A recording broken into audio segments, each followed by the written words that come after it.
Si vos me googleás, yo soy el hombre que descubrió la neurona de Jennifer Aniston. O sea, eso me quedó como mi título en neurociencia. ¿En serio? Sí, sí.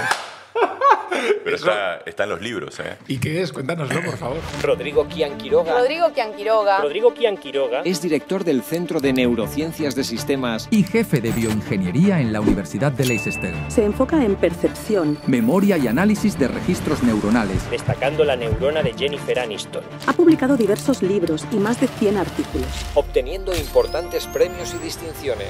En el podcast hemos hablado de la condición física, hemos hablado de nuestro corazón, de la microbiota, de nuestro estómago. Vamos a hablar hoy del cerebro. Y tú eres una de las personas en el mundo que sabe más de todo eso.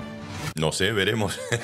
En ciencia no existe la eureka. La frase más común es decir, esto es raro. Y después de un par de años de investigación, te terminas dando cuenta de que eso que era raro en realidad era un descubrimiento. A mí me pasó que yo tuve la eureka. Literalmente me quedo así, pasmado, porque no podía creer lo que estaba viendo. Cuéntame eso, por favor. La conclusión de esto, el hallazgo de todo esto, es que...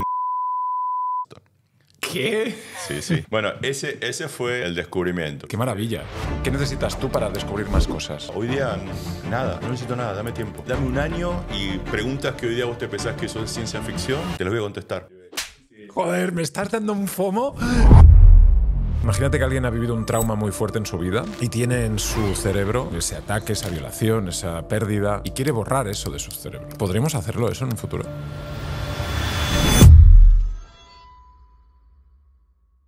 Rodrigo, bienvenido. Gracias. ¿Cómo Placer. estás? Bien, muchas gracias. Bien, bien. Acabas de llegar de un viaje Sí. de desconectar. Placer con la familia en la costa de Amalfi, en Italia, relajándome, mirando el mar. Qué bonito. Sí, sí. Necesario para nuestro cerebro. Totalmente. Sí, sí. Vamos a hablar de muchas cosas interesantes, porque aquí en el podcast hemos hablado de la condición física, hemos hablado de nuestro corazón, hemos hablado de la microbiota, de nuestro estómago. Vamos a hablar hoy del cerebro. Y tú eres una de las personas en el mundo que sabe más de todo eso. No sé, veremos. Yo creo que sí. Vamos a hablar un poco de ti. Tú eres físico, matemático y neurocientífico. Cuéntame.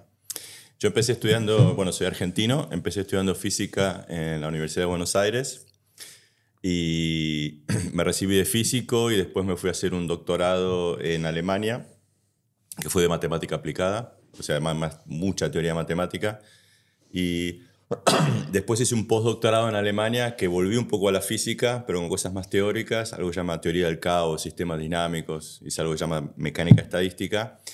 Y a partir de un momento me sale una beca para irme a California. Viviendo 5 años en la Alemania, dije, sí, ya. Y para estar en un buen clima en la playa, pero además en una de las mejores universidades, en Caltech. Y la beca era especial para gente que viniera de las ciencias duras que quisiera arrancar en neurociencia. Entonces eran becas muy competitivas, yo me gané una de esas y ahí arranqué en neurociencia. Y cuando empecé ya es como que mi currículum hice una línea, puse un punto final a mi carrera de físico y dije, bueno, ahora es todo neurociencia. ¿Y hasta ese punto tú conocías la neurociencia? ¿Te habías interesado por ella o no? Conocía la neurociencia, pero muy de afuera. O sea, era como que a mí me interesaba el cerebro. Yo, de hecho, cuando hacía matemática aplicada, yo trataba de aplicar las cosas que yo hacía a estudio de análisis electroencefalográficas, por ejemplo. Entonces era como mi aplicación. Cuando hacía cosas de sistemas dinámicos, también a veces la aplicaba como señales electroencefalográficas, pero era como yo siempre estaba muy lejos del cerebro, de entender el cerebro. Yo lo que hacía era más usar esas señales, como una aplicación de los métodos que yo venía desarrollando. Pero obviamente me interesaba muchísimo. Ahora, cuando me sale lo de Caltech, lo de irme a California, ahí sí me puedo poner a estudiar el cerebro en serio. O sea, me puedo meter a estudiar, qué hacen las neuronas, cómo se comportan las neuronas. Yo cuando llegué a Caltech no sabía ni lo que era una neurona. O sea, no sabía ni reconocerla, casi te diría. ¿Y entonces por qué pensaron en ti? Porque creo que tenía una buena carrera en física y yo creo que hubo un par de cosas que decidieron esa entrevista que fueron muy graciosas. Había un tipo, es un neurocientífico muy bueno, se llama Gilles Laurent, y estaba en Caltech en ese momento, y el tipo me dice, mirá, o sea, yo con análisis de datos hago esto. Me dice, ¿vos qué podrías hacer con estos datos? Le dije, nada, ya lo hiciste. O sea, no te voy a venir con un método súper complejo para hacer algo que vos ya resolviste con un método más sencillo, no tiene sentido. Eso es lo que no me gusta a veces de los que venimos de las ciencias duras, que buscamos soluciones extremadamente complejas a problemas que no lo requieren. Entonces, me acuerdo de un libro de mecánica clásica que decía, a veces es como matar una mosca a cañonazos. Entonces, le pones una parafernalia de teoría y de cosas cuando no hace falta. Uh-huh. Y yo creo que esa persona le hizo un clic como diciendo, este tipo, o sea, por lo menos tiene sentido común. O sea, no va a venir con teoremas raros y cosas raras cuando no hacen falta. Y tuvo otra entrevista con otro profesor con el cual terminé trabajando, que fue así parecida, y el tipo me desafiaba. Me decía, no, pero con esto no puedes hacer nada. Yo digo, no, que sí, que puedo, porque tengo teoría matemática que me muestra que sí lo puedo hacer. Y al tipo que yo le pueda contestar y que le pueda rebatir su desafío, creo que le gustó y bueno, ya me dio trabajo. Entonces nació desde un punto de, no disputa, pero como de un encontronazo, ¿no? De un encuentro. No es un encontronazo, es que yo después los conocí mucho a estos profesores. O sea, terminé siendo amigo, casi te diría, uh-huh. Y que los tipos te tantean, o sea, te pinchan. Vos en una entrevista, vos estás una hora, media hora con alguien hablando, vos no podés cubrir todo. Entonces lo que hace este tipo, el que me hizo, es como que te busca puntos específicos, ¿no? Entonces yo te digo, bueno, a ver, Uri, contame de tu vida, que esto, que el otro, y yo agarro un punto especial donde yo creo que te puedo zarandear un poco, te digo, no, pero esto que hiciste está mal. Y si vos sabés, vos decís, no, ¿cómo que está mal? Está bien por esto y por esto y por esto. Pero es como que yo agarré un punto específico. No te estoy rebatiendo todo tu currículum de principio a fin. Y el tipo lo que hacía era esto, es muy inteligente. El tipo te agarra, te deja hablar y llega un momento donde dice, bueno, acá me parece que lo puedo poner en aprietos. Me trató de poner en aprietos, pero bueno, yo estaba bastante seguro de lo que decía. Entonces, al yo reaccionar como reaccioné, el tipo dice, bueno, se ve que este pibe es sólido. O sea, se ve que sabe de lo que habla. Y ahí me dio trabajo. Qué bueno. Sí. Rodrigo, ¿qué hace un neurocientífico para que la gente lo entienda? Mira, yo me lo planteo de esta manera. Es más importante para mí que la gente... O sea, es más importante que tratar de explicarle algo. Si yo no le puedo explicar algo a alguien, no vale la pena lo que estoy haciendo. Entonces, lo que yo me planteo a veces cuando empiezo un proyecto o cuando digo, bueno, voy a hacer este tipo de experimentos, es básicamente yo me imagino sentado en un bar random en Barcelona y que tengo un tipo que se me sienta en la banqueta al lado, que no lo vi nunca en mi vida. Si yo no soy capaz de explicarle a esa persona lo que yo estoy haciendo y por qué, no vale la pena. No tiene sentido.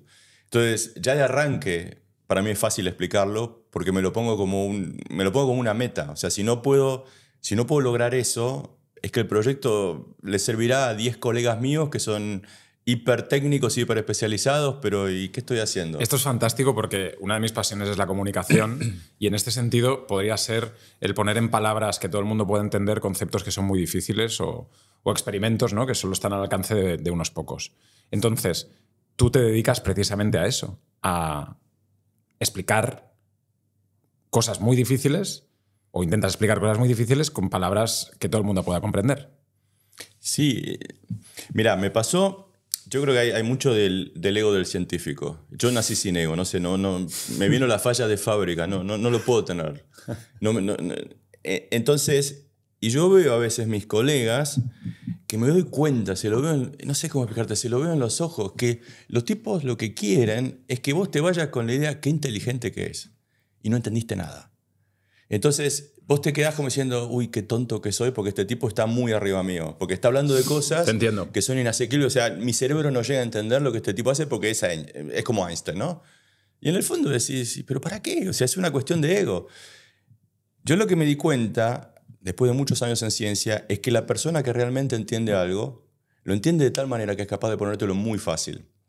Si vos no sos capaz de ponerlo fácil, es uno, porque querés demostrar que sos inteligente, te querés hacer el que estás más arriba y que nadie te entienda, o dos, porque no lo entendés lo suficiente y no sos capaz de simplificarlo. Me pasa con muchos problemas. En el momento que lo entendés en serio, te empieza a resultar fácil. Y vos decís, pero esto era trivial. Pero todo el camino que hiciste para llegar a entender que era trivial fue bastante complejo. Pero cuando llegaste al final, te das cuenta que es realmente sencillo, y entonces cuando ves que es sencillo, ya lo puedes explicar sencillo. Qué bueno. Volviendo al tema de la neurociencia, entonces, ¿cuál es tu día a día y a qué problemas te enfrentas? Mi día a día, bueno, es estar en el laboratorio, interactuar con mis estudiantes. Yo hago registros muy raros, muy especiales. Son de hecho los registros que me llevaron a mudarme a California, los empecé haciendo en California. Y hago registros en el cerebro humano, adentro del cerebro humano. Entonces vos dirás, no, pero ¿cómo adentro del cerebro humano? Sí, nosotros lo que hacemos es, nosotros yo no, pero ahora te explico. Ponemos electrodos dentro del cerebro, son como agujas que van adentro del cerebro en distintos lugares y registramos neuronas. Entonces no digo que registro la actividad de millones de neuronas, no, registro una a una. Entonces vos en general el cerebro, la analogía que se hace es cuando vos registrás el cerebro de una persona, es como que estás afuera del estadio escuchando lo que pasa. Entonces si hay un gol lo escuchás, porque escuchás a la gente que grita gol, pero vos no podés escuchar las conversaciones de cada persona, porque estás afuera. Entonces lo que yo hago es, yo estoy adentro del estadio. Entonces yo empiezo a escuchar las conversaciones de cada persona, de un grupo reducido de personas, pero de personas individuales. Entonces yo puedo entender mucho mejor lo que pasa. Ahora, ¿cómo puedo hacer eso? ¿Cómo podemos meter estos electrodos dentro del cerebro? Bueno, eso se hace por un procedimiento clínico para tratar de curar a pacientes de epilepsia. Entonces los epileptólogos, los cirujanos se juntan y dicen, bueno, vamos a poner electrodos dentro del cerebro de esta persona para tratar de ver de dónde vienen las crisis epilépticas y así evaluar una potencial resección de lo que es el foco epiléptico, el área de origen de las crisis. Si se puede hacer. Entonces, para determinar dónde viene el área de las crisis, le ponen estos electrodos. Como les tiene que poner sí o sí estos electrodos para tratar de curarlo al paciente, yo aprovecho esa oportunidad y digo, bueno, entonces yo lo que puedo hacer es yo puedo ver, ya que tiene los electrodos puestos, ver qué hacen las neuronas que están registrando. Cuando digo qué hacen las neuronas, hay un montón de detalles técnicos que me salto. Sí. Pero básicamente es, por ejemplo, yo voy, muestro fotos y veo si alguna neurona que yo estoy registrando me responde una de las fotos que estoy mostrando. ¿Fotos de? Actrices, actores, la más famosa es Jennifer Aniston. ¿Qué? Sí. Cuéntame eso, por favor. Bueno, si vos me googleás, yo soy el hombre que descubrió la neurona de Jennifer Aniston. O sea, eso me quedó como mi título en neurociencia. ¿En serio? Sí. Pero está en los libros, ¿eh? ¿Cuál es esa O sea, te lo digo, como digo, carezco de ego, te puedo decir, eso es un hecho. O sea, y está en los libros de texto. Vos, fíjate, vas a la UB, haces un curso de neurociencia y todo el mundo me dice, ay, estoy estudiando lo tuyo en primer año, o estudié lo tuyo en primer año de neurociencia, se estudia. ¿Y qué es? Cuéntanoslo, por favor. Bueno, entonces, yo cuando llego a Caltech, Caltech es una universidad muy técnica, tenemos una colaboración con UCLA, que es el hospital, es uno de los mejores centros de epilepsia del mundo. Entonces, ahí se empezaron a hacer estos registros. Era el único lugar en el mundo donde se hacía que podíamos medir neuronas. De nuevo, por detalles técnicos que me salto. Entonces, es una historia muy larga, que de hecho es interesante porque a vos te gusta el tema de la matemática y la física. Si querés, después te la cuento. Sí.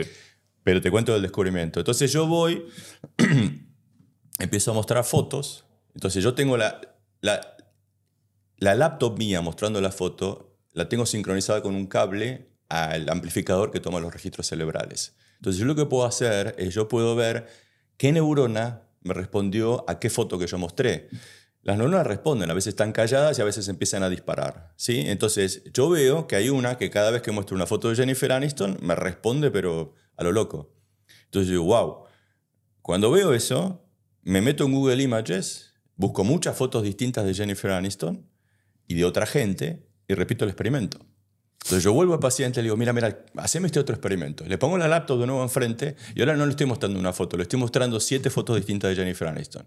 Le muestro una foto tras de otra y cada tanto aparece una foto de Jennifer Aniston. Y cada una de las fotos que yo muestro de Jennifer Aniston, la neurona se vuelve loca. ¿Y qué hace? O sea, ¿qué quiere decir que se vuelve loca? Que hay mucha actividad. Claro, imagínate como si es un contador Geiger de radioactividad. No hay radioactividad y de repente tenés algo de uranio o lo que sea, de repente hace trrr, ¿viste? Tac, tac, tac, tac, trrr.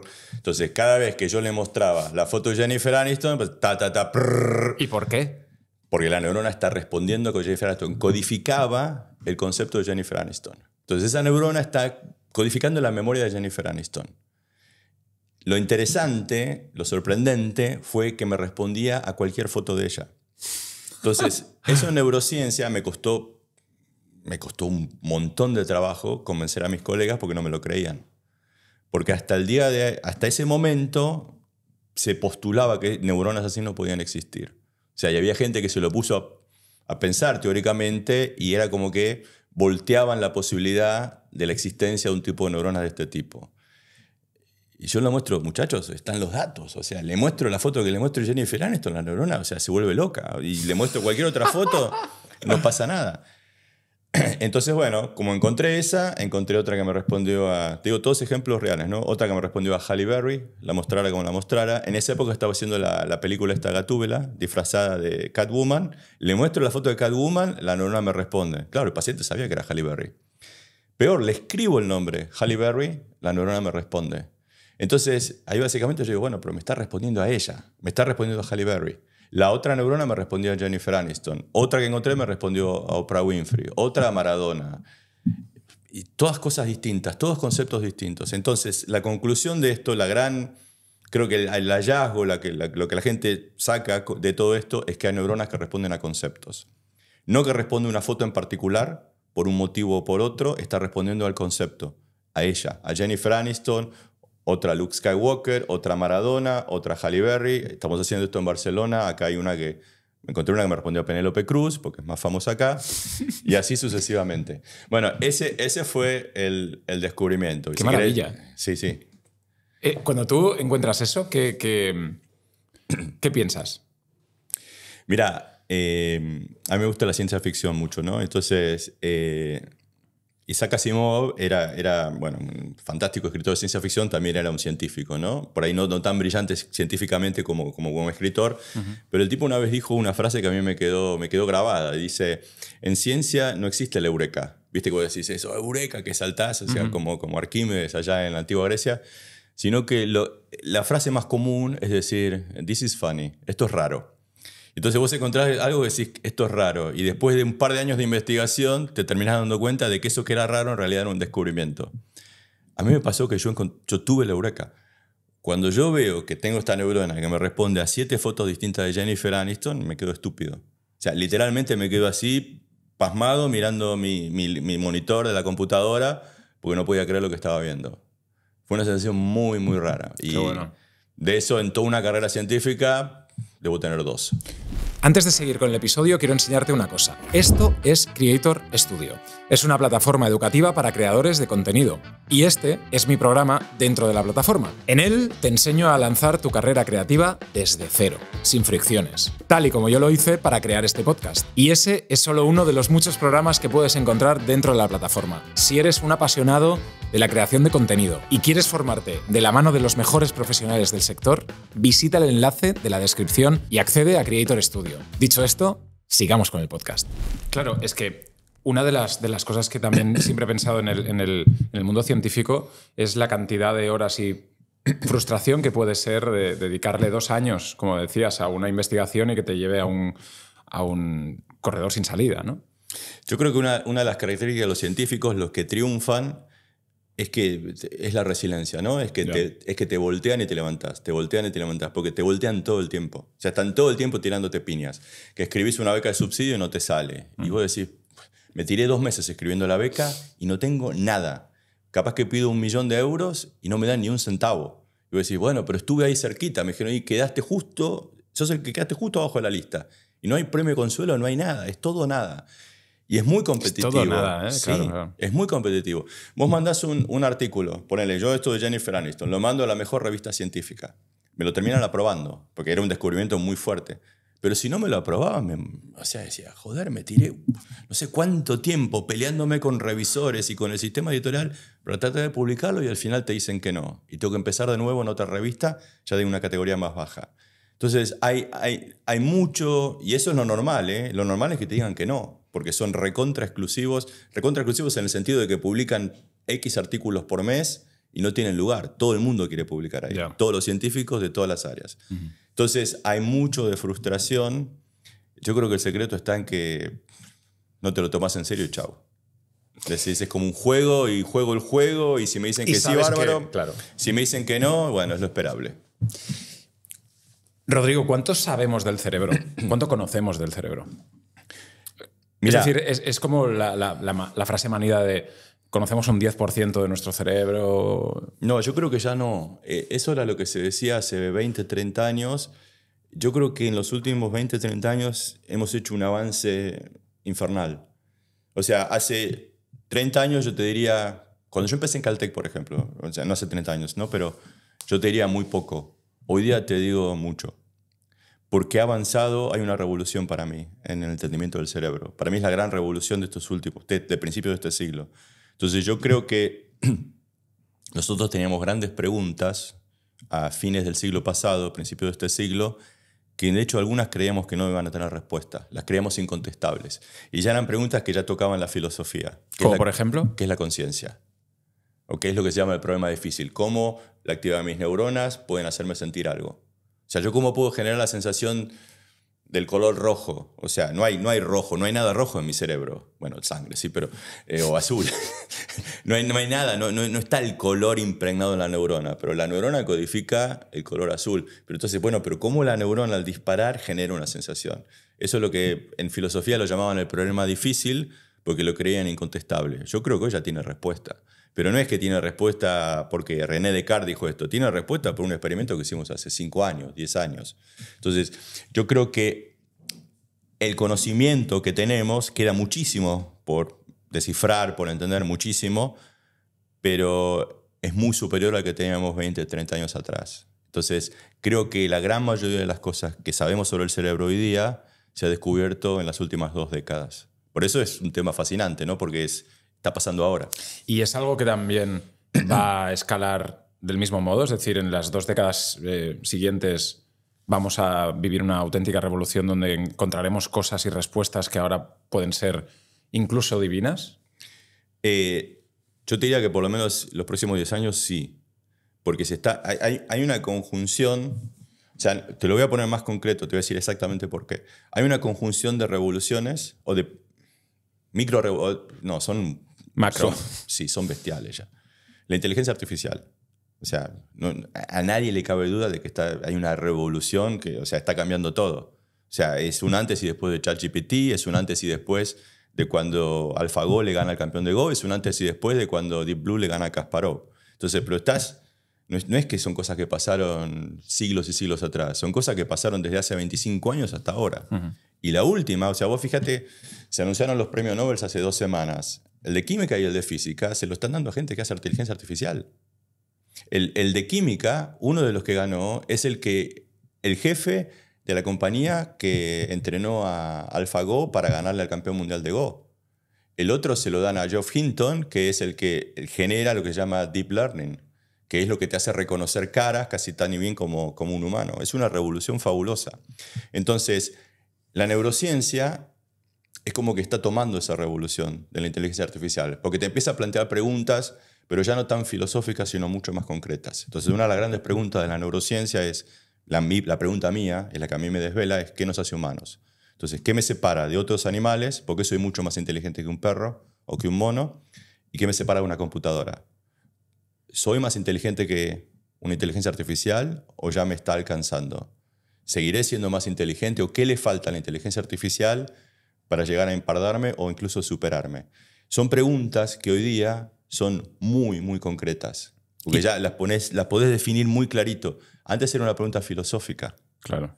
Entonces, esa es una revolución que nos está tocando. Está totalmente embebida en la neurociencia. Pero en la neurociencia estamos teniendo una revolución de que cuando yo empecé haciendo neurociencia, en un mono, por ejemplo, registrabas 2 neuronas, 5 neuronas. Hoy día tenés desarrollos de electrodos, microelectrodos, nanopartículas y qué sé yo, registrás miles, decenas de miles de neuronas al mismo tiempo. Entonces ya no es que de una neurona trato de descifrar algo, sino que tengo decenas de miles de neuronas y ya la capacidad que tengo para entender procesos complejos es mucho más amplia.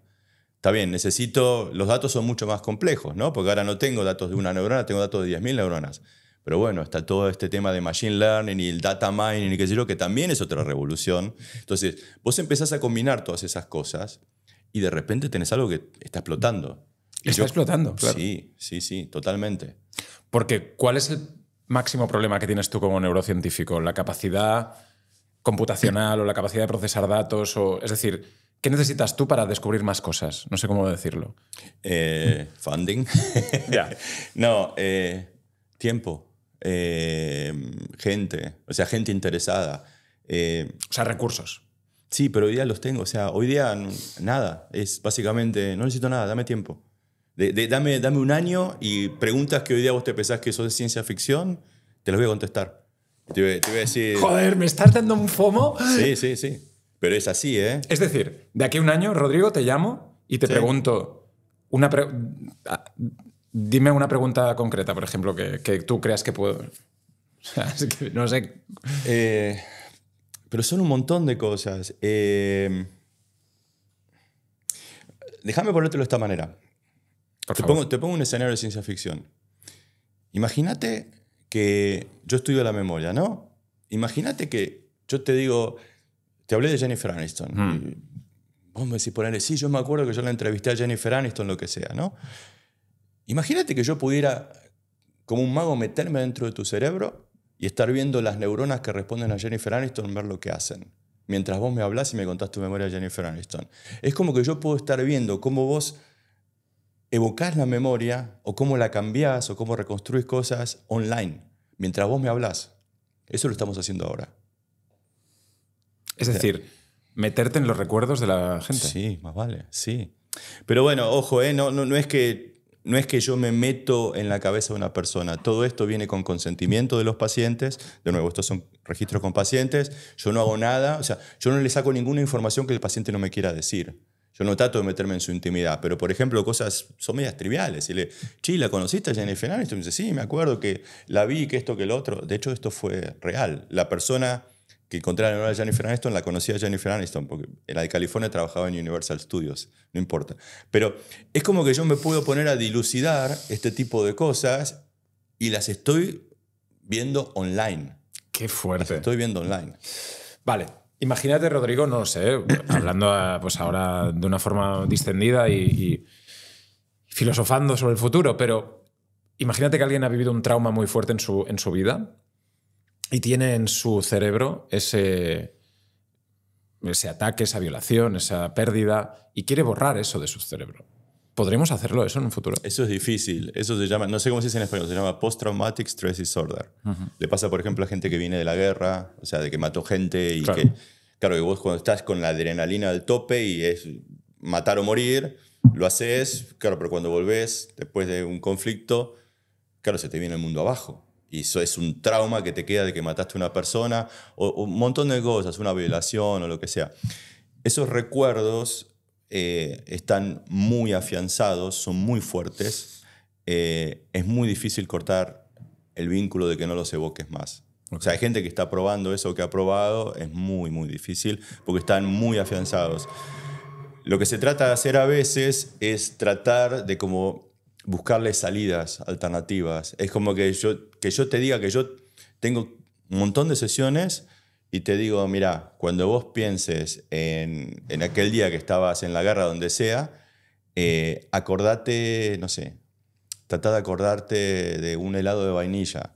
O sea, te trato de afianzar una asociación que compita contra la asociación negativa. Pero igual, es muy, muy difícil.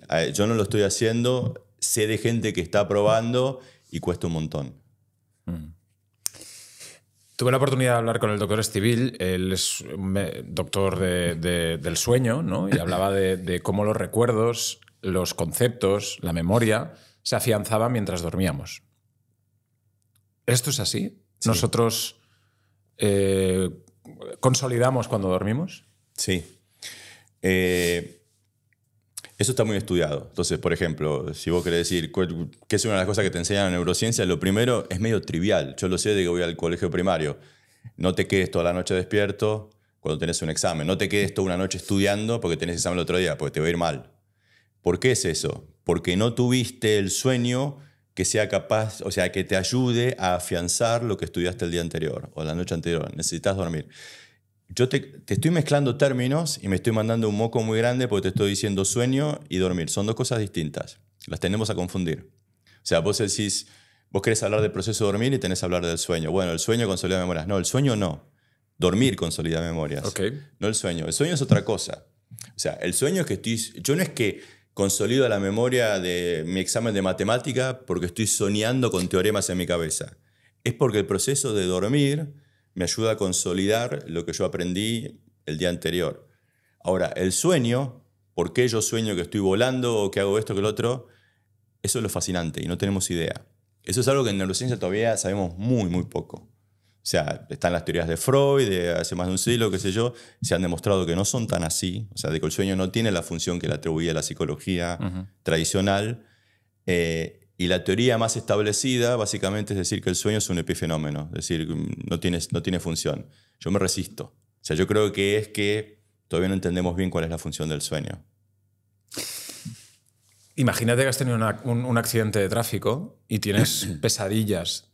Es decir, el sueño como una cárcel diaria, ¿no? De decir, vuelvo a todo eso cada noche como una gota malaya, ¿no? Que me recuerda a ese trauma que tuve. Claro, el momento en el que tú puedas tener una solución para eso, para alguien que está viviendo un infierno así. Bueno, eso es Inception. Ese es el escenario de Inception, ¿no? La película de DiCaprio y Christopher Nolan. O sea, la idea es tratar de manipular los sueños. Hay gente que trató de hacer eso. Yo creo que hoy día, esto es una de las cosas que me decís, es ciencia ficción, es Inception, ¿no? Yo no creo que sea imposible. O sea, yo creo que en 10 años, esto no es del año que viene, porque esto es mucho más difícil. Pues ya te estás metiendo con el sueño y el sueño es un tema de que no sabemos nada todavía. Entonces estamos muy atentas. Si queremos hacer algo, estamos muy atentas. Pero yo creo que, por ejemplo, esto ya se hizo. Vos lo que podés hacer es vos podés inducir ciertos pensamientos incluso durante el proceso de dormir. Pues es una locura. O sea, yo te puedo hacer pensar en algo mientras vos estás durmiendo. El experimento que se hizo es, por ejemplo, que yo te hago el día anterior, yo te hago aprender ciertas cosas, o sea, tenés, no sé, agua, café, micrófono, lo que sea, y yo te asocio estos conceptos con distintos tonos o con distintos ruidos, sonidos. Entonces, esto será un ruido particular, esto un ruido distinto, esto otro ruido distinto. Y yo a la noche, durante el sueño, yo te puedo emitir esos sonidos, uno en particular, por ejemplo, el de esta taza de café, el que correspondió a esta taza de café. Entonces, yo al hacer eso, yo como que te puedo estar induciendo a que en tu sueño empieces a pensar en esto. Es decir, como que me estás reprogramando. Bueno, es la idea, es el tema de la construcción del sueño. No es tan así como en Inception, no está en un escenario de ciencia ficción todavía, pero ya no o sea, es algo que yo ya no lo veo imposible. Porque, claro, es que, joder, tengo millones Imagínate que puedes reprogramar mi cabeza para que salga de un sitio y esté en otro. Es decir, salga de pensamientos intrusivos, pensamientos malos y esté solo sacando lo mejor de mis neuronas, lo mejor de mi cabeza, el desatar todo mi potencial. ¿Durante el sueño me decís? No. O sea, reprogramármelo de la forma en la que tú o sea, crear un supercerebro del mío para que siempre esté en el prime de todo, ¿no? Mira, a mí a veces, ya me ha pasado más de una vez, me invitan, bueno, antes estaba en Inglaterra, ¿no? Me invitaban de conferencias en Inglaterra, creo que una de la Royal Society. Y yo siempre era el aguafiestas, ¿no? Porque venía toda la gente que hablaba, como vos, ¿no? Con todo el entusiasmo, y yo siempre venía y se los tiraba abajo. Porque yo creo que a veces a los científicos nos falta un poco, de nuevo, nos falta humildad. Cuando vos querés reprogramar tu cerebro para tener una performance mejor, porque vos decís, no, yo creo que mi cerebro podría funcionar mucho mejor si hiciera esto y esto y lo otro, estás compitiendo contra millones de años de evolución. Y si el cerebro tuyo funciona de una manera, probablemente sea por algo. Entonces, te pongo ejemplos muy concretos. Si vos decís, el cerebro es muy lento, reacciona relativamente lento, podría reaccionar más rápido. Entonces vos podrías pensar, que no es algo, o sea, es algo que tecnológicamente es posible hoy, podría decir, bueno, yo puedo puentear algunas conexiones, porque la conexión entre neuronas lleva 10 milisegundos y va por distintas áreas, yo la podría hacer mucho más rápido. Cosa que si yo veo algo, puedo reaccionar no en 300 milisegundos, en 50 milisegundos. Y reacciono más rápido. O sea, tengo la reacción de no sé, de un gato, de una serpiente y no voy lento. De Leo Messi. De Leo Messi, exactamente. Bueno, por eso ya estamos hablando de cerebros especiales. No sé cómo hace. Entonces, sin embargo, una de las características del cerebro humano, y esto ya te estoy hablando de mis trabajos, es que reacciona mucho más lento que el del mono. 2 veces más lento, perdón. Entonces, yo estudio un área particular que es el área de la memoria, un área clave de la memoria se llama el hipocampo. Es un nombre, se llama así. Entonces, vos tenés respuestas en el cerebro del mono, en esta área del hipocampo, a 120 milisegundos, 150 milisegundos, ¿sí? Una décima de segundo. En el cerebro humano a 300 milisegundos, entre 2 y 3 veces más tarde. Y vos decís, pero pucha, entonces el mono es como que va todo más rápido. Sin embargo, lo que yo veo cuando yo hago experimentos es que el cerebro humano, las neuronas en el área de la memoria, no reaccionan al estímulo, reaccionan al significado del estímulo. Es una diferencia brutal. Entonces, si yo te muestro algo y a vos ese algo te hace acordar a una cosa en particular, vos vas a pensar en esa cosa, no vas a pensar en exactamente lo que yo te mostré. Entonces, te lo trato de ligar a lo que te dije antes. Si yo te muestro una foto de Jennifer Aniston, tu cerebro no va a recordar la foto de Jennifer Aniston. Vas a decir, es Jennifer Aniston. Entonces vos extraes un significado. Estás viendo a Jennifer Aniston. No es que estás viendo una foto en particular con ella así o asá. Los detalles los dejas de lado. Pero extraer un significado te lleva un tiempo. Tenés que procesarlo. Pero ahí está la gran diferencia de la inteligencia humana con la inteligencia del mono. Que nosotros pensamos y recordamos en base a abstracciones. Recordamos en base al significado de las cosas y no la cosa en sí misma. Entonces, yo abstraigo un concepto, Jennifer Aniston, Halle Berry, Maradona, lo que sea, Leo Messi, y yo puedo pensar en términos de conceptos, dejo de lado detalles. A partir del momento que puedo hacer eso, puedo hacer asociaciones mucho más elevadas. Y mucho más rápidas y mucho más... Claro, y mucho más creativas, porque puedo mezclar cosas que son totalmente dispares, porque no estoy obnubilado de detalles y de cosas y de instancias específicas, que la foto era así, que la foto era así, no importa, olvídate de eso. Entonces, vos ya tenés codificado esto que te hace una gran diferencia con el cerebro del mono. Entonces ahora te vuelvo al principio de mi respuesta, te la hice muy larga, pero ¿querés que tu cerebro reaccione más rápido? Ni loco. Si reacciona más rápido me haces un mono, que es como reacciona el mono. Yo prefiero que mi cerebro sea más lento, pero que trabaje con conceptos y no con detalles. ¿Conoces a Jennifer Aniston? No, personalmente no. No. Pero tengo un video de ella hablando de la neurona de Jennifer Aniston que es muy gracioso. A veces cuando hay una charla así para todo público lo muestro porque es muy divertido. Vale, claro. La cara de ella cuando le cuentan, ¿sabes que hay una neurona de Jennifer Aniston? ¿Qué? Vamos a hablar de algo que no sé si tiene mucho sentido o no tiene mucho sentido y tú me dices, pero ¿cómo actúan ciertas sustancias en nuestro cerebro y en nuestra forma de neuronal, si es que actúan en ese sentido? Por ejemplo, las drogas. Sustancias que nos pueden alterar esas conexiones que tenemos en un estado normal. ¿Eso también lo has estudiado? ¿Conoces? No. O sea, sé lo muy básico. De nuevo, yo como buen científico no tengo ningún problema en decir no sé. Cuando no sé algo no te lo voy a dibujar, no te lo voy a mentir. No es mi tema. Lo que sí sé, o sea, te puedo decir lo que es muy básico. La conexión entre neuronas se da a través de algo que se llama sinapsis. O sea, es como que la neurona tiene un árbol dendrítico que toca a otra neurona. Entonces, cuando esta dispara, es como que le transmite el impulso y hace que dispare la otra. La imagen que tenemos todos, ¿no? Que hemos visto en la televisión, ¿no? De la neurona y las dendritas, los axones, sí. O sea. Entonces, pero la transmisión no es eléctrica. O sea, no es como un circuito de que este dispara, o sea, pasa de 0 a 5 volts y le transmite el pulso a esta otra y por eso hace que dispare la otra. La dendrita, la terminal de la neurona anterior, llega hasta el borde de la otra, pero la conexión se da a través de descargas químicas.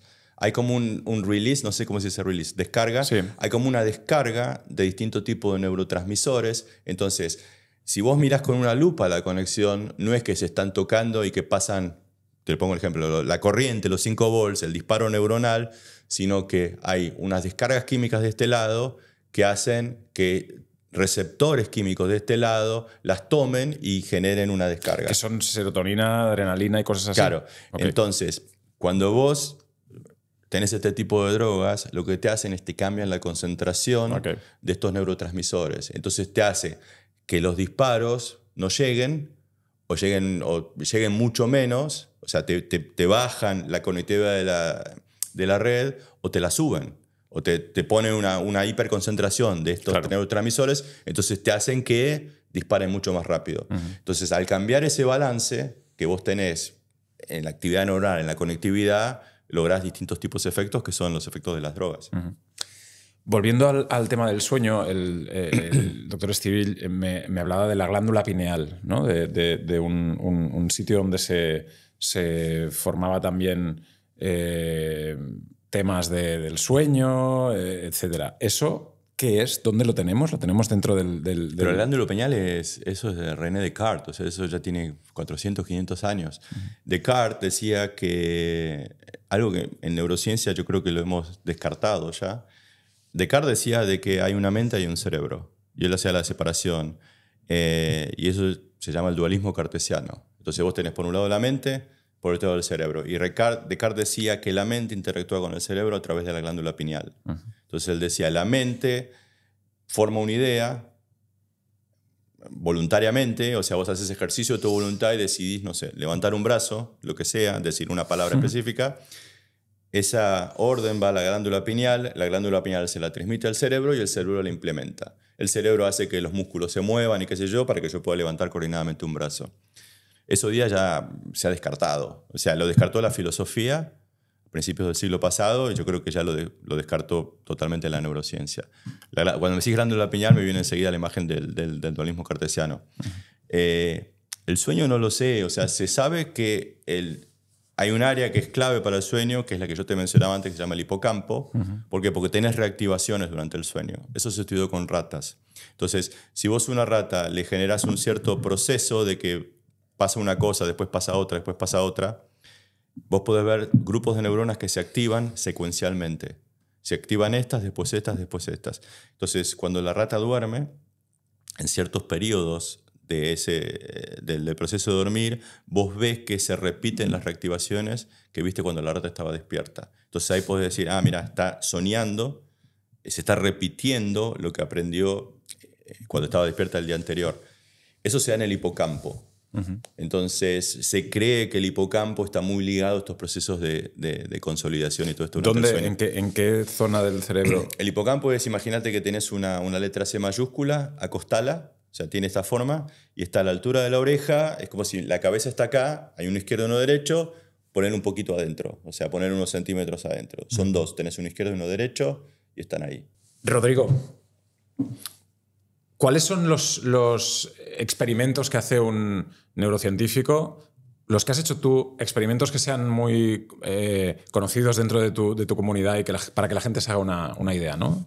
Curiosidades incluso. Bueno, de mi laboratorio, o sea, te conté algunos, o sea, te conté el del descubrimiento de la neurona de Jennifer Aniston. Entonces, a partir de ahí, empecé a hacer un montón de experimentos relacionados con esto. Entonces, por ejemplo, ¿qué pasa si yo a Jennifer Aniston a veces, o sea, te la muestro con algo de ruido o te flasheo la foto muy rápido, a veces la ves y a veces no la ves?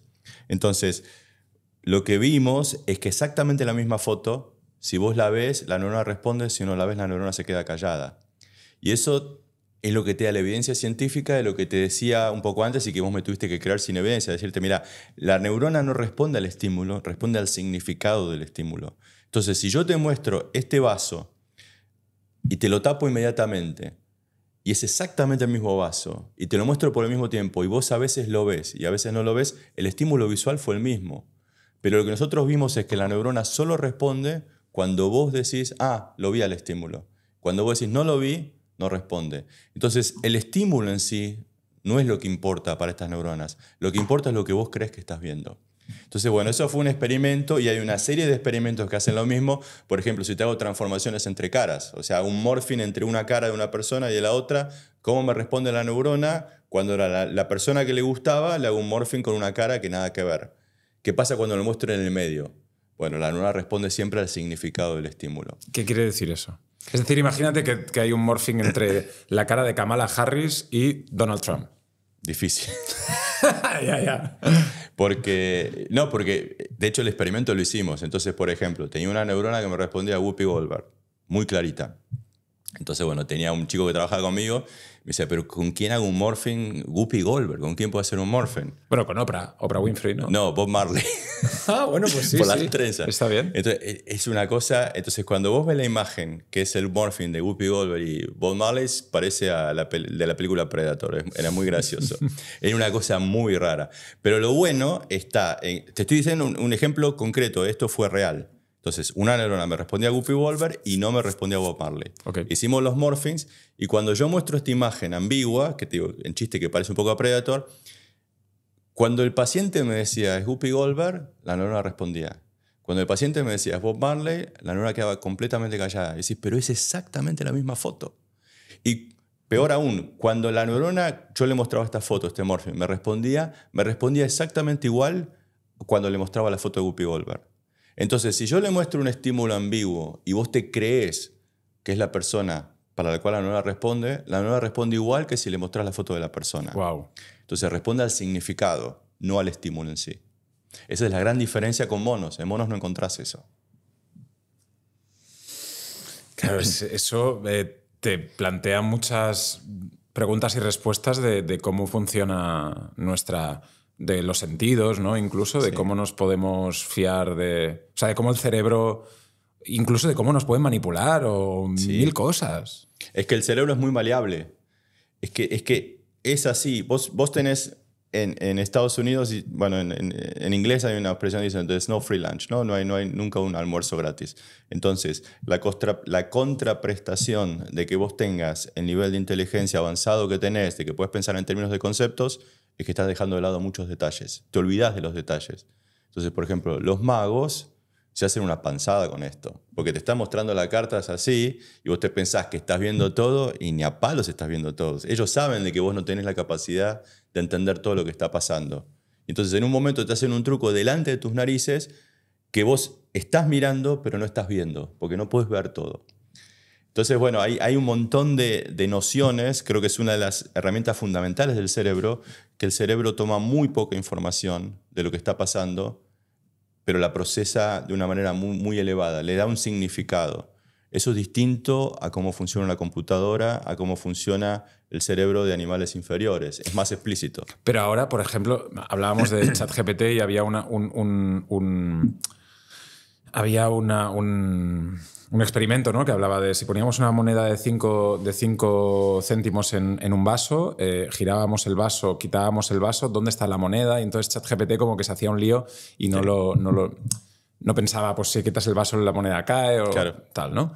Pero ahora con estos nuevos modelos como que ya empezaban a pensar mucho más como piensa nuestro cerebro.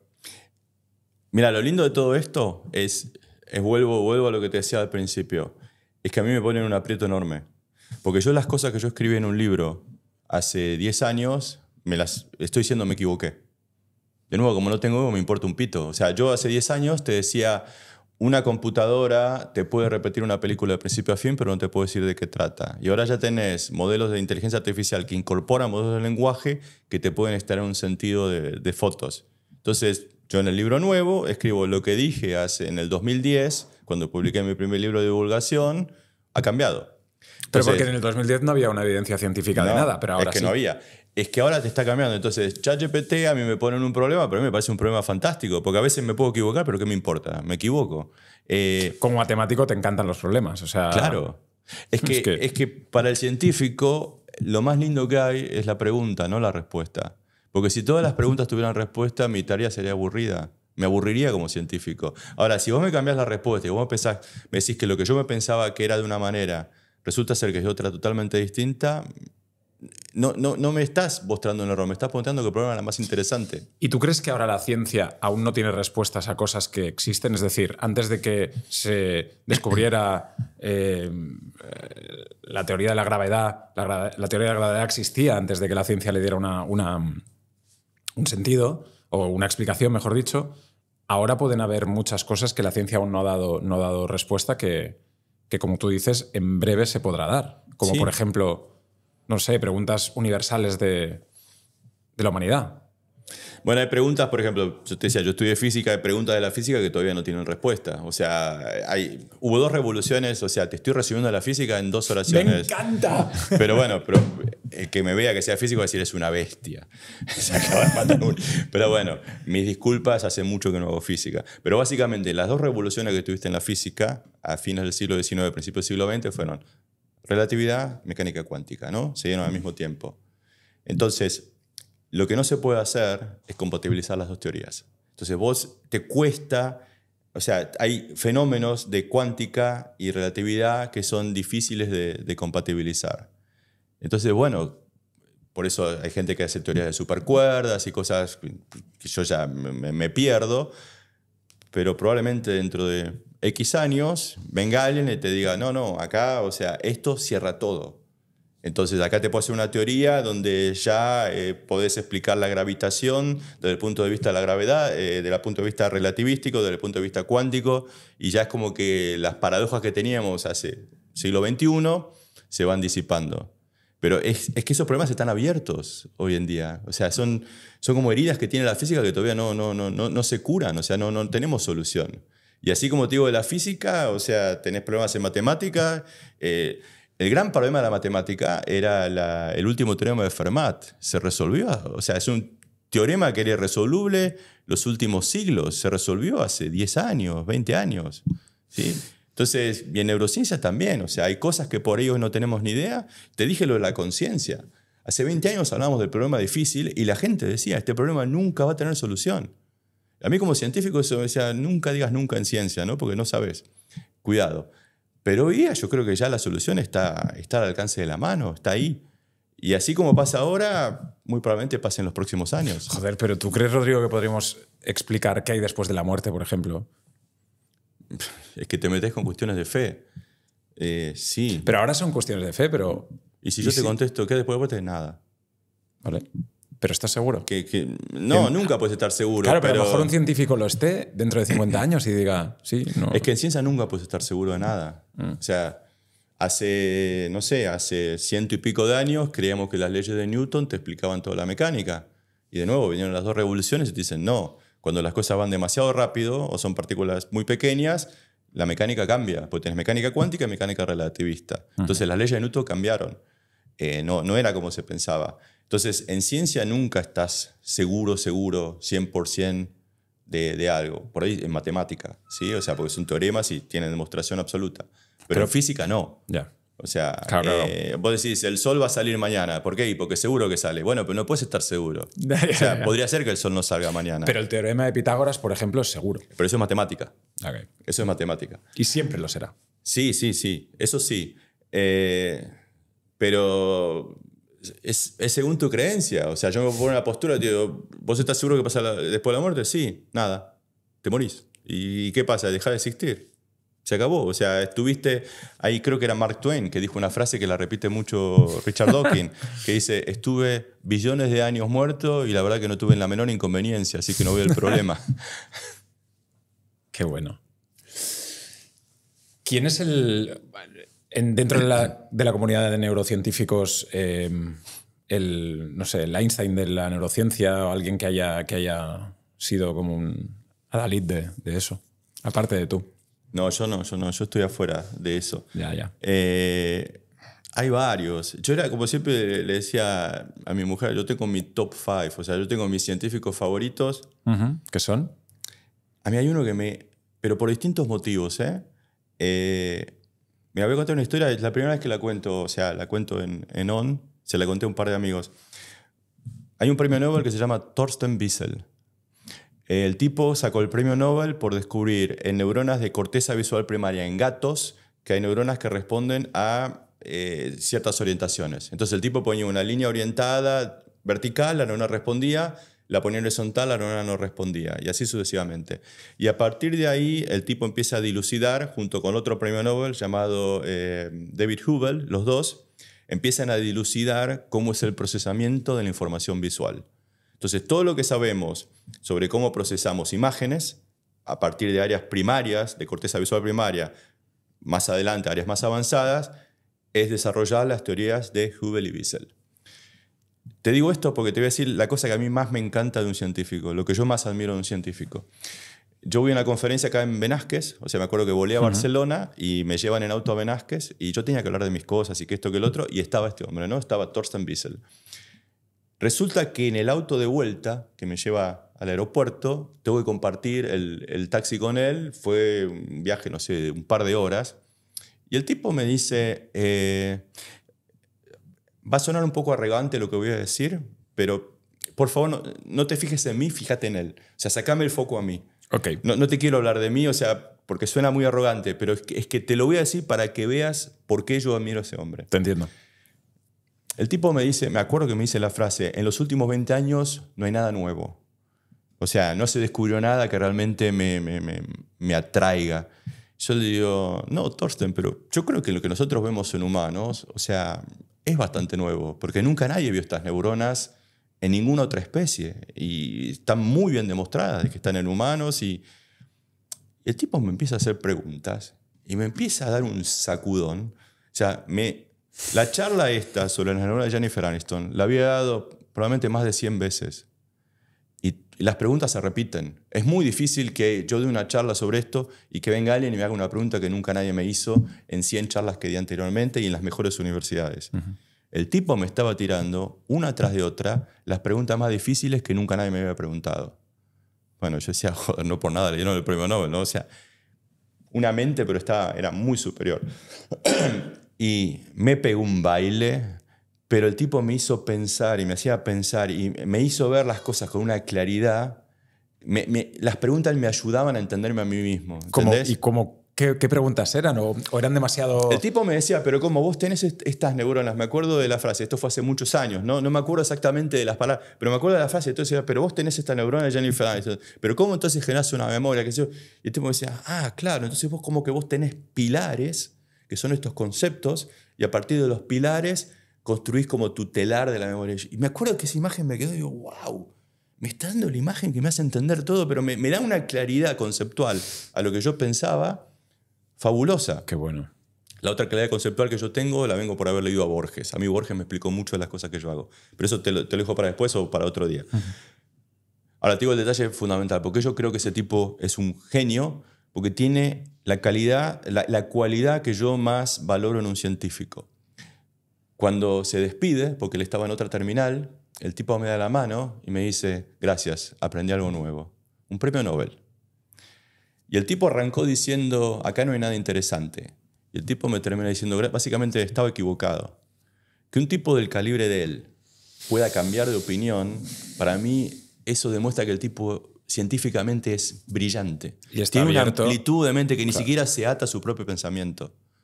Entonces, me quedé... Qué buena historia. Me quedé con una imagen altísima de él. Cuéntame lo de Borges. Lo de Borges es... Yo descubro estas neuronas y, bueno, esto se vuelve muy, muy popular, ¿no? O sea, salió en el New York Times, salió en todos lados, pero por Jennifer Aniston. Marketing, o sea, el periodista que decía, tengo una historia fantástica. La neurona de Jennifer Aniston, pero vende, o sea, vende. Tiene un marketing fantástico. Pero salió en todos lados, salió en todos los diarios. Y bueno, claro, el tema es que todo el mundo se quedaba con la historia de Jennifer Aniston, ¿no? Hay una neurona que responde a Jennifer Aniston, la miras como la miras. Ja, ja, ja, ja, ja, nos reímos todos. Claro, yo pasa el tiempo y digo, ¿qué corno hacen estas neuronas? O sea, ¿por qué tengo en un área de la memoria neuronas que me responden a conceptos y no a detalles, ¿no? O sea, esa era la historia, eso es lo que publicamos en el artículo científico y que esto que el otro. Y yo me preguntaba, ¿pero por qué? ¿Pero por qué? ¿Pero por qué? Y un día me acordé de un cuento de Borges, hablando con un periodista de Scientific American que me estaba entrevistando, me acuerdo de Funes el Memorioso. Yo digo, claro, si no tenés estas neuronas terminás como Funes. Funes el Memorioso es el cuento de una persona que recuerda absolutamente todo. Y Borges, a contramano de lo que uno creería intuitivamente de que recordar demasiado es bueno porque te iría bárbaro, Borges se da cuenta que recordar demasiado es contraproducente. Porque el tipo dice, pensar es abstraer, y abstraer es olvidar detalles, concentrarte en lo esencial. Entonces el hecho de pensar implica un olvido. Y si vos tenés una mente que recuerda todo, que no tiene capacidad de olvido, es como que eso te va en contra del pensamiento. Llevas demasiada... Claro, es como que estás abarrotado de detalles. Esa es la palabra que usa Borges, abarrotado. Y dice, en el mundo de Funes no había sino solo detalles casi inmediatos. El tipo no tenía capacidad de pensar, no se podía olvidar de detalles. Por ejemplo, el tipo te pone ejemplos que dice, Funes no solo se acordaba de cómo se veía una parra, sino se acordaba de cómo se veía cada vez que había visto la parra en su vida. Y vos decís, claro, eso es una memoria infinita. Pero yo no quiero acordarme de eso. O sea, es un montón de información que no quisiera tener. Pero a partir de esas imágenes brillantes de Borges, a mí me empieza a caer la ficha que digo, pero claro, si recordás demasiado, estás abarrotado de detalles y eso no te permite pensar. Y de ahí viene que si yo no tuviera estas neuronas, Jennifer Aniston, Halle Berry, las que sea, que codifican conceptos, abstracciones, mi pensamiento o mi memoria estaría abarrotado de detalles como la de Funes. Entonces, a partir de releer el cuento de Funes, a mí me quedó muy claro por qué tenemos neuronas representando conceptos en el cerebro humano. Qué bueno. Viene de Borges. Rodrigo, las memorias buenas y las memorias malas, ¿cuáles son las que el cerebro le gustan más? Y se queda más con ellas. Según, si sos escritor, si sos masoquista. Si es Hemingway. Es que justo ayer alguien me decía, es que si no tenés malas experiencias no podés escribir. Ya. O sea, y Cortázar, me acuerdo que Cortázar decía que él cuando escribía se ponía, no sé, era como que se autoengañaba y se ponía en un estado de angustia tal que le llevaba como a expresarse de una manera que por ahí no lo podía hacer. Sí. Si no pasaba nada. Lo dicen muchos compositores, también cantantes, claro. que se escribe desde lo malo, no desde lo bueno, ¿no? Claro. Me acuerdo que una vez me dijeron, no estaría bueno poder borrar las memorias de experiencias malas. Y yo decía, no, ni loco. O sea, porque si vos borrás las memorias de tus malas experiencias, las vas a repetir. Claro. O sea, a mí me encantaría, no sé, yo estoy casado, estoy bárbaro, pero ponerle que yo tuviera una exmujer. Me encantaría olvidarme de mi exmujer. Una vez alguien, de hecho es una historia real, alguien me escribió, ¿me podrían borrar la memoria de mi exmujer? ¿Podrían encontrar la neurona de mi exmujer y sacármela de la cabeza? No, señor, no se puede. Qué bueno eso, ¿eh? Pero bueno, es que si yo pudiera hacer eso y si yo pudiera borrar la memoria de la exmujer de alguien, es que capaz que se termina casando con una mujer igual y le pasa lo mismo. Entonces, las memorias de experiencias malas o de experiencias negativas son útiles porque te ayudan a no repetir los mismos errores, ¿no? Sí, y yo tengo, por ejemplo, es decir, mira, una experiencia personal. Me operaron de una hernia discal cervical. Sí. En ese momento sufría mucho dolor. El proceso de la operación, pues recuerdo que fue complicado. Pero ¿no crees como que tu cerebro ese recuerdo lo va mitigando y ya no te acuerdas de lo mal que lo pasaste? Un poco también como por selección natural y por tirar para adelante, ¿no? Es decir, voy a aplacar ese dolor, ¿sabes? Es que tendemos a... Esas otras cosas. Yo te dije hace un tiempo, hace un rato, dije que el cerebro selecciona muy poca información y es como que construye una historia. Construís tu historia, construís tus memorias, como la percepción visual. Yo te veo y creo que estar viendo todo lo que está enfrente a mí. No puedo ver todo, es imposible, no se puede. Entonces vos lo que haces es ves muy poquito y te construís una imagen. Es una construcción. Y así como lo haces con la percepción visual, lo haces con la memoria. Vos te recordás muy pocas cosas, muy pocos detalles y es como que te construís tu película, la película de tu vida. Entonces vos fíjate, es difícil dar evidencia concreta de esto, pero tendemos ahí está la frase, si todo tiempo pasado fue mejor. Minga. Si vos recordás que porque cuando estaba en el colegio y lo recordás y te pones melancólico, se te cae una lágrima. Yo cuando estaba en el colegio me cagaba de frío en el patio porque me obligaban a tener pantalones cortos y me moría de sueño y no me aguantaba y te tenés que tener así porque si te llegás a cabecear te ponen una amonestación. No fue tan así. Entonces, yo creo que si yo tuviera como una máquina del tiempo que me pudiera llevar a ver a Rodrigo con 10 o 15 años en el colegio, y si pudiera ver un día entero de mi vida, capaz que diría, y la verdad que no estaba tan bien como esa imagen idealizada que yo me creé en mi cabeza de cómo eran los tiempos cuando iba a la escuela y cómo extraño que esto que el otro. Y la verdad que yo no extraño levantarme a las 7 de la mañana y estar muerto de frío en un patio cayéndome de sueño.